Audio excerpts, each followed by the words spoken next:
Now that you understand MySQL syntax, we need to apply that to PHP.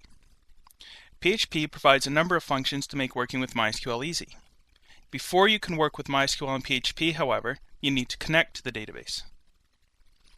In PHP, a connection is made on a page-by-page basis. On each page that you need to work with your MySQL database, you need to create what is called a resource, which is a connection between your PHP script and your MySQL database. This is done using the MySQL connect function. The function takes three main arguments: the server, or the host, the username, and the password. The server is the location of the server, whether that is a local host or an IP address of where your MySQL server is. The username and password are, of course, the username and password that you use to access your MySQL database. You should never use a root user or administrative user to connect to your database through PHP.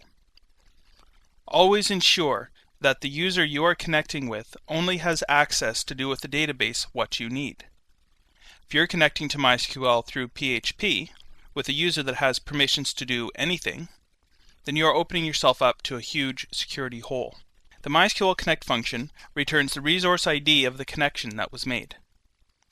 In and of itself, this is not of any use to you. However, what you need to do is return that into a variable, and that becomes your resource variable to use in other MySQL functions, as we will see. So in order to create that connection, the full syntax would be variable C equals MySQL connect, your host, username, and password. If connecting successfully, the C variable is now your resource variable. I always use the C just by default, so I know what it is. The end bit that I've added here, the or die, is only executed if there was an error with that connection function.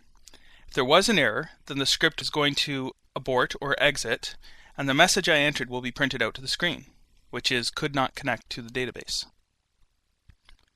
In a production environment, obviously you want to handle this a bit more gracefully, but for testing and learning, this is good practice to get into to make errors easier to discover.